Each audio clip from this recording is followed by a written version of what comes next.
بسم الله الرحمن الرحيم. ازيكم يا حبايبي؟ عاملين ايه؟ النهارده بقى هنعمل الفيديو الجميل اللي احنا شفناه في عمايل المانجا تانج العصير التانج اللي احنا بنشتريه كله غالي، ده اللي بيجي من بره ده. هنعمل ايه بقى؟ انا هجرب في منجايه واحده. دي منجايه واحده جبتها من الفريزر بقى او طازه، يعني المهم ان هي تجيبيها وتقطعيها بقشرها خالص كده، يعني تغسليها وتقطعيها بس بقشرها خالص، ما تقشرهاش، وتحطها في الخلاط من غير اي ميه خالص ولا اي اضافات خالص كده، وتضربيها في الخلاط بيوريه كده. تمام. بعدين بعد ما تضربيها في الخلاط بقى وتبقى ناعمه كده بالشكل ده كده، تصفيها بقى، تصفيها وتعايريها بقى، تشوفيها قد ايه عشان تحطي قد المقدار سكر. فانا عايرتها طلعت كوبايه وربع بالظبط، بعد ما ضربتها في الخلاط وقطعتها. بعد ما ضربتها في الخلاط وصفتها طلعت كوبايه وربع مانجا متصفيه. تمام. هنعاير بقى، انا بعمل زي الفيديو اللي شفته بالظبط. هنعاير بقى ايه؟ قدها سكر، كوبايه وربع سكر برضو. تمام. يعني الوصفه دي بتاع الشيف الجميله زاد الاوادم اللي هي دنيا. ان شاء الله هتبقى حلوه وهتعجبكم. تمام. ادي احنا عايرنا بقى ايه السكر، بعمل بالظبط اهو. عايرنا السكر وقلبناه في بعضه، ما دوبناش السكر خالص، يعني سيبناه يا دوب بس ايه اختفى كده من الملك. وبعد كده بقى ايه بقى الخطوات المهمه بقى جايه هي تركزي فيها ان شاء الله. هتجيب بقى صواني، هي طبعا عملت على ورق زبده تقريبا او على مفارش سيليكون، فانا يعني عشان الالومنيات ما غلط على الحاجات دي. فطبعا برضو حسيت ان المفرش مش هيبقى هو برضو، فجبت حاجه صحيه برضو ستانلس اهي. تمام كده. هي بقى بص بقى اقول لكم على يعني ايه على اللي انا جربته بقى، لان هي خدت معايا وقت كتير قوي قوي قوي. فعشان ما تاخدش معاكي وقت، هي طبعا ما خدتش معاها وقت خالص. هي بقى المفروض تحط كل معلقه من دهان خليط المانجا ده في صينيه، معلقه واحده بس عشان تبقى رقيقه خالص زي الورقه، عشان تنشف بسرعه زي ما هي قالت. تاني يوم، لان هي قعدت معايا 4 5 ايام يعني صراحه يعني. بعدين كان برضو الشمس اليومين دول مش هي برضو، لان هو الخليط كده لما حطيته حسيت انه تخين، مش هينشف بسرعه زي ما ايه، زي ما كان في الفيديو. شايفين؟ تخين يعني، عاوزه يجي 10 ثواني عشان تعملي كل صينيه معلقه او معلقه، يا ست خليها معلقتين. انما كده ما نشفتش بسرعه خالص. كل الاواني بتاعتي استانلس عشان تبقى صحيه شويه. تمام. فانا بنصحك دي بقى اول نصيحه، ان انت تجيبي صواني كتير قوي. دي منجايه واحده، يعني انت اللي هتعملي منجتين، منجايه زي عامله منجايه ونص، انا عامله منجايه واحده. وشوف برضو يعني اهو كده كده بقى حطهم في الشمس. الشمس فين بقى؟ ما فيش شمس غير في البلكونه اصلا، فلازم تحافظي من كانت البلكونه بتاعتك هيبقى فيها نمله او ذباب او حاجه من دي تاني يوم. دي تاني يوم هي في الشمس. شايفين لسه بقى اهي. طبعا هو الخليط تخين، لازم تبقى معلقه واحده بس على الصينيه عشان ينشف بسرعه. ده تالت يوم. منديه برضو، ده تالت يوم. منديه خالص، هي ما تنفعش تتفرم تنطحن. ده رابع يوم. هنبدأ بقى نطحن فيها اهي. ده رابع يوم. تمام. اهو خطوة بخطوة. هي عاوزة يا جماعة عشان تعملوه صح، اللي حابب يعمل، يعني اللي حابب يعمل الحاجات اللي زي دي. لا، في مثل زي عندنا زمان كده كانوا بيقولوه، بيقولك ايه، شريط العبد ولا تربيته. كل واحد له وجهة نظر. فهي من الاخر فيديوهات واختراعات، بس هو بصراحة يعني هو حلو. حلو حلو. ايه بقى حلاوته؟ انه سريع. هتعملي بقى ايه؟ هتطلعي وتدوبي في كوبايه ميه معلقتين تانك وخلاص. كده بقى ايه، ده رابع يوم زي ما قلت لكم اهو. ده اول خطوه، اول حاجه يعني بعملها بطحنها فيها اهو بعد رابع يوم اهو. اهو تمام اهو، حلو كده اهو. ده من غير اي حاجه خالص اهو. هضربه كمان مره عشان ننعمه كمان شويه.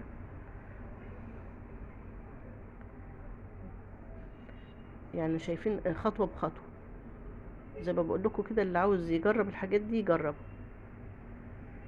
هي بتبقى سريعة في ان يجيلك ضيوف ولا حاجة، تبقى سريعة تعملي هي عصير في ثواني.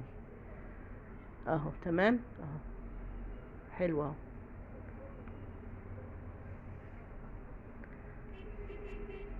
هنحط التانية بقى.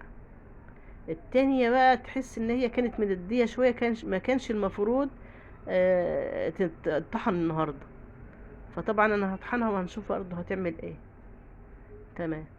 شايفين بقى اللازق في الصينيه ده بقى، يعني حاولت اطلعه كده، ما هو مندي ولازق، ما طبعا فيها سكر ومانجا حاجه طريه. فانا ايه بقى، هسيبها كمان يعني 5 يوم بقى، هسيبها ده رابع يوم، هسيبها بقى ايه، اليوم اليوم الخامس، لان هي المفروض من الاول كل معلقه خليط من المانجا المعصوره دي في صينيه لوحده عشان تبقى رقيقه خالص، عشان تنشف زي ما هي بتقول، تنشف في يوم واحد، يعني تاني يوم زي ما هي قالت. لكن انا هم قعدت عندي 5 ايام، لان انا جبت الصواني اللي عندي كلها الستانلس حطيتها، فطبعا الخليط طلع تخين عليها، فما نشفتش غير بعد 5 ايام. والشمس طبعا اليومين دول، المفروض الوصفه دي بقى لو حد عاوز يعملها يعملها في اول المانجا، في اول الصيف، عشان كانت الشمس صعبه، كانت في ساعتها تعمل، انما دلوقتي الشمس مش قوي يعني. لكن اهي عملناه. هنشوف بقى اللي في المطحنه ده هيبقى شكله ايه. تمام.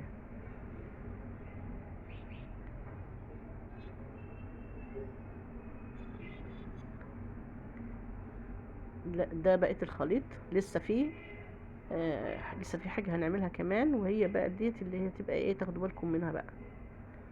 هو حلو لحد كده حلو اهو. تمام كده.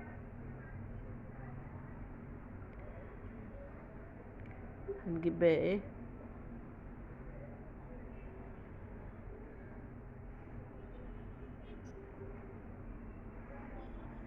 اهو. ده بقى كل الخليط بقى اهو اخره بقى خلاص. في خطوة بقى هتجيلكوا اللي هي فيها بقى، حطيت فيها معلقة ملح الليمون. هو صراحة يعني من غير ملح الليمون يبقى ما فيش، يبقى عصير مانجا عادي كده مسكر، حاجة مسكرة كده. لكن عصير ملح الليمون بيخليه فيه مزازة شوية.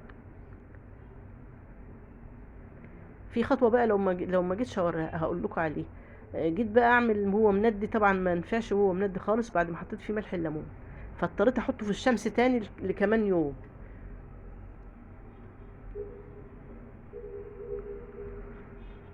تمام. اهو مندي خالص اهو. حاولي بقى تطلعي بقى البواقي اللي في الصواني ديت، بس خلاص احنا عملنا على قد الخليط. هي منجاية عملت حبة يعني كويسين حلوين اهو. لو عاوزة تعملي اكتر اعملي،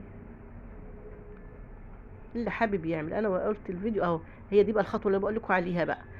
حطيت معلقة ملح ليمون صغيرة، لان انا حاطة منجاية واحدة بس اهو.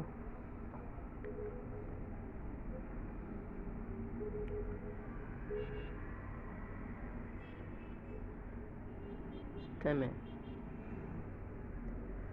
الشيف الجميلة والله انا بحبها قوي، وعاملة كلها ممتازة يعني بصراحة، الواحد بيتعلم منها. وعاملة كلها حلوة خالص طبعا، وكلها مظبوطة 100%. وبرضو الوصفة دي جميلة ومظبوطة، بس عاوزة طولة بال بقى. عاوزة تعملي زي ما بقولك كده، انك تعملي كل معلقة في صينية واحدة عشان تبقى رقيقة، عشان تنشف في ساعتها. جيت بقى اعمل دي لقيتها منديه خالص، اللي حطيت فيها ملح الليمون دي، اضطريت بقى احطها في الشمس تاني، كمان يوم تاني، علشان ايه، تبقى ناشفه زي دي. وبس كده. كده تمام. واللي عاوز يجرب يجرب، وهي حلوه سريعه في انك انت هتعمل العصير في ثواني وانت واقفه. هنجرب بقى معلقتين عصير كده، معلقتين تانج اهو، حطيتها في كوبايه ميه عاديه خالص، بس اجرب. انت بقى عاوزه تحطي اهو، عاوزه تحطي لون براحتك، انا ما بحبش احط لون، هي المانجا نفسها لون اصلا. تمام كده. عاوزه تقلي عن كده تقلي، بس انا حبيت بس تجربه بس. حلو.